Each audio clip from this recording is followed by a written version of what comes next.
It's my favorite thing to do on this pathway called the firewalk. Ahangaha ni umukuru w'igihugu cy'u Rwanda nyakubahwa perezida wa Repubulika y'u Rwanda Paul Kagame yaganiraga n'umunyamakuru cyangwa se n'irwiyemezamirimo ariko unagiye gukora n'ibiganiro bihuza abakomeye ari kumwe n'imbaga z'abamukurikira yitwa Fred Swanika. Baraganiraga ahangaha ni igice abantu benshi bakunda, ni igice abantu benshi baba bafite amatsiko yo kumva icyo ukomeye avuga ku bibazo abazwa na Swanika. Muri ubu buryo ni ibibazo bita ibibazo by'amatsiko ariko bisubizwa direct ku kanya nibyo tugiye kureba. Umukuru w'igihugu afite ibyo yavuze, uraza kumva iki munezeza igituma seka, uraza kumva n'ibindi bishobora kuba bigutera amatsiko kuri nyakubahwa perezida Paul Kagame. Nitwa Uwiringiyimana Patience jewe, turi kuri Beacon of Hope Magazine TV. Urebe ko wakoze subscribe ubundi tujyane muri ubu buryo. Reka wumve noneho nyakubahwa perezida wa Repubulika aganira n'uyu mugabo witwa Fred Swanika. Ibibazo yagendaga mubaza biri rapid fire questions, nibyo bita rapid fire questions, aho umukuru w'igihugu atangira avuga ati ibintu nk'ibyo birimo fire rwose ndabimenyereye cyane. Reka wumve ko bimeze, ako ndebera ko wakoze subscribe n'umuntu utari wabikora uhita ubikora ukibyibuka ubundi tugenda. Reka twumve muri ubu buryo.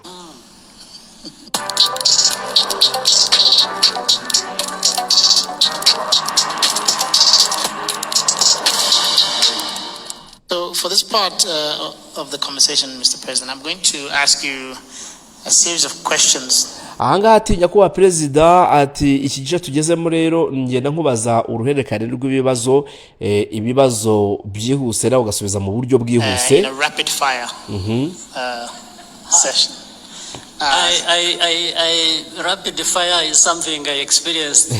Nyakubahwa ati rapid fire ati umuriro kubita cyangwa se bishashi by'umuriro byirukanga cyane, ati ibyo ni ibintu menyereye rwose igihe kirekire. More than It's been a while. It's been a while. But this one is more friendly, rapid fire. Yeah, Fred Swanika ati nibyo rwose urabimenyereye nubwo ari imiriro bimenyera ariko kuri iyi shuro ni friendly rapid fire ati ni imiriro ariko noneho irimo ubushuti cyangwa se imeze neza itari imiriro itwika. 30 years ago. And so I'm going to ask you to respond to these questions in 7 words or less. Ahangaha rero umukuru w'igihugu agomba gusubiza ibibazo by'uyu mugabo mu magambo atarenza 7 cyangwa se munsi yayo. Kibazo mubajije akagisubiza mu magambo atarenza 7 cyangwa akaza munsi yayo. Reka twumve uko bimeze. 7 words or less. Sometimes it will be even less than that. I'll let you know. But maximum 7 words. So the first question is, name one thing many people don't know about you. Ikibazo cya mbere amubaza ati nyakubaha mbwira cyangwa se gira icyo uvuga ku kintu kimwe abantu batakuziho. Ni kiye kintu abantu batakuziho? Just one thing. Everything is known about me. Oh. Mukuru w'igihugu ati ibintu byose kuri jewe birazwi, nta kintu kimwe kiri mu bwiru cyangwa se gihishe, ibintu byanjye byose birazwi. Describe your presidency in 3 words. Arongera mubaza ati nyakubahwa sobanura kuba perezida kwawe mu magambo 3. Kuba perezida kwawe bisobanuye iki? Kumva icyo amusubiza mu magambo 7 hakuyarenze. Opportunity to serve. Wow, brilliant. Ahangaha nyakubahwa perezida wa Repubulika y'u Rwanda amuhaye igisubizo abantu benshi bumvise, abakurikiye ikiganiro cyose bose baracyumvise baravuga bati kabisa nicyo gisubizo yarakwiye guhabwa. Yaramubwiye ati kuba perezida kuri jewe it is an opportunity to serve, ati na mahirwe yo kugira icyo marira abandi. Nicyo kuba perezida kuri jewe bisobanuye.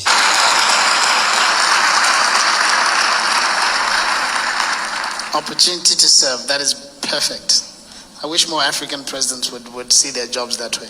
Uyu mugabo rero Swanika nawe sakubitamo akana ati iki ni igisubizo gikwiriye kabisa, ati nakifuje ati cyangwa se ndifuza yuko n'abaperezida bo ku mugabane wa Afrika bose bakagombye kubona aka kazi kabo ko kuba perezida bakabibona muri iyo shusho nka opportunity to serve cyangwa se amahirwe yo kugira icyo bakorera abandi. Finish this sentence. Again in less than 7 words. Rwanda is. Atero nyakubahwa ngaho ndangiriza uzuza interuro ngiye kukubwira nanone nturenza amagambo 7 ati Rwanda is. Umva icyo umukuru w'igihugu amusubiza ati Rwanda is Your home. Your home.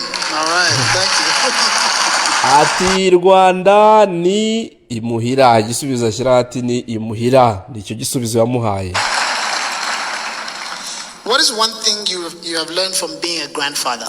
Ati rero nyakubahwa perezida wa repubulika, ni iki kintu wigiye kukuba sogokuru, warabaye sogokuru? Abizi ko nyakubahwa perezida wa repubulika aho umukobwa we Ange Kagame ashyingiriwe kuri ubu ngubu ni sekuru w'abana babiri. Ati ni iki rero wize kukuba sogokuru w'abana babiri? Akuvuga abana babiri ntabwo birimo, ariko ntabwo ari byo avuze, ariko ni sogokuru w'abantu runaka. Ni iki wigiyemo? Katwumva icyamusubiza. Age. Ati nize namenye icyo bita age, ndavuga ko ari iki, ni imyaka. Yego ni imyaka. Yes, imyaka ingano ku muntu abangana nyine, ubwo yongeye gutekereza ku kijyanye n'imyaka. Name one item you could never live without. Information. Aha yaramubajije ati nyakubahwa hambwira ni ikihe kintu udashobora kubaho udafite? Undi aramusubiza ngo information, amakuru. Amakuru nicyo kintu cya mbere kuri nyakubahwa perezida wa repubulika y'u Rwanda adashobora kubaho adafite. Ibyo bigahita birona yasiroganya numva kuri radio Rwanda avuga ngo ikintu cya mbere ni amakuru. Usibye kandi kuri bo gusa byamaze no kugera no mu bandi bantu ko ikintu cya mbere ari amakuru. Kandi koko mwabantu mwe nubaho udafite amakuru, sha ndakurahiye. Hari umugani w'igifaransa bavuga ngo un homme non informé c'est comme un cadavre qui circule. Umuntu udafite amakuru aba ameze nk'umurambo uri kugenda. Ibaze kugenda rero umeze nk'umurambo ugenda, ubumeze nanjye kuvuga ngo umeze nk'irobo. Irobo ifite amakuru uko ibiri automated, ariko umuntu udafite amakuru rwose nta kintu kiba kibereyemo. Na nyakubahwa perezida wa repubulika ati nicyo kintu nashobora kubaho ntafite, ni amakuru.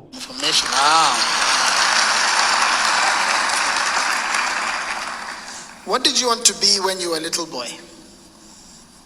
A pilot. I wanted to fly planes. Aha rero mukuru nani Sonika aramubajije ati none ukiri umwana muto niki wifuzaga kuba cyangwa se niki wumvaga uzaba cyo? Nyakubahwa perezida wa repubulika ati nifuza kuzaba umupilote, nkaba umupilote nkagurutsa indege. Okay. Where do you go to think? Anywhere. Ati ni hehe ujya iyo ushaka gufata akanya ko gutekereza? Nyakubahwa perezida wa repubulika ati ahariho hose ndatekereza. Always thinking.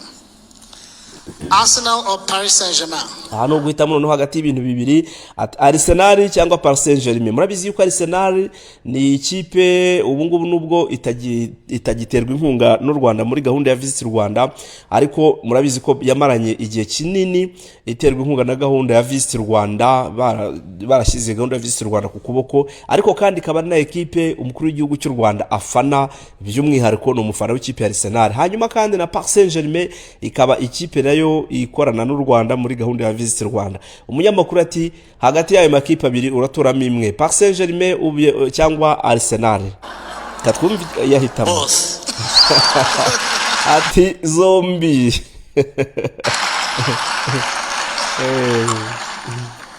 Education or leadership? Ati hagati y'ubuyobozi, imiyoborere ndetse n'uburezi, ni iki uvuga ngo kijye mbere? Ni cyo wahitamo? Ni ikibazo kitoroshye. Ahangaha ndimo ndavuga umukuru w'igihugu yaracecetse ari kugitekereza icyo agiye kumusubiza mu magambo arindwi. Mubyibuke ko ari amagambo arindwi atashira, agiye subiza. Two sides of the same coin. Ati impande zombi nazihitamo, nkuko wafata cya giceri akavuga ngo ku mubare cyangwa ku kirangantego. Ati rero kuri icyo kibazo mbajije mpisemo impande zombi, no kuvuga education ndetse na leadership ntabwo bigomba gusigana. Okay. What makes you smile? Ni iki kigusetsa? Family. Umuryango. Wa perezida wa repubulika ati ikintu kimpa kubona akamwenyuro ni umuryango, is a family. Best basketball player of all time? Nuhe mukinnyi wa basket wemera w'ibihe byose? Steph Curry. Steph Curry. Abazi ibya basket ubwo muramuzi. Stephen Curry muramuzi, ni umwe mu bakinnyi bahambaye muri basket, cyangwa se babaye abanyabigwi bahambaye mu mukino wa basket. Stephen Curry. All right. What 3 words would First Lady Mrs. Kagame use to describe you? ati ni ayahe magambo atatu umufasha wawe First Lady nyine Janet Kagame akoresha iyo arimo arasobanura wowe hari gusobanura uri wakoresha ayahe magambo atatu? Twumve cyamusubiza. You better ask her. ati cyiza nuko wagenda ukamwibariza. All right. So the final question, Your Excellency, of this whole interview, this whole conversation, and this time you don't have to limit yourself to. Ikibazo cyanyuma agiye kumubaza rero nacyo gisoza interview bari bagiranye, ati ni ikibazo ngiye kubaza ariko ntabwo ari ngombwa nguze kugarukira ku magambo 7, ni ikibazo ushobora gusubiza mu buryo wumva ushaka wisanzuyemo. Ati mubaze.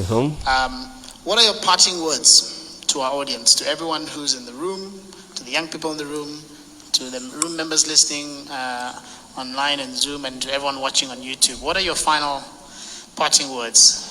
Ati niriye jambo cyasara ya magambo wabwira aba bajene bari hano ubwo mbibutse ko inama iki kiganiro cyabaga kiri mbona nkubone harimo n'abagikurikiye bari live aho ngaho. Ati ndahe magambo wababwira, nicyo wabwira abadukurikiye, nicyo wabwira abadukurikiye kuri platforms zose zitandukanye, nicyo wabwira kubazareba iki kiganiro kuri YouTube, nicyo wababwira tugana ku musozo nyakubahwa. Everyone that has joined us today. Young people, you have opportunity. Ati bantu bato, bantu bajene mukiri bato mufite amahirwe. You have the opportunity. Just take it and run with it. Ati rero icyo mukwiye kumenya nuko mukwiye gufata ayo mahirwe mufite abakikije mukayacakira hanyuma mukajyana nayo, uko ayo mahirwe agenda namwe mujyane nayo ntabasige mugendana nayo. Ati nicyo kintu nababwira mwabantu mwe mukiri batoyi.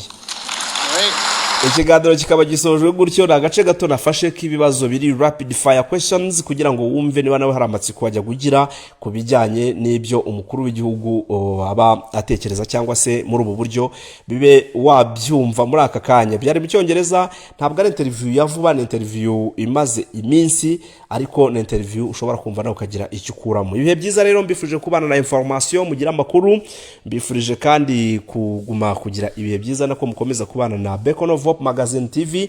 Niyo mpamvu nanjye nahisemo kubazanira nyine amakuru kuko you don't have to live without information, kuko enorme non informé c'est comme un cadavre kisirikire. Ntimukabeho nka cadavre kisirikire, ahubwo mubeho nk'abantu bari tout à fait informé. Mugira ibihe byiza, nitwiringe Imana patience, dusubire mu bindi biganiro.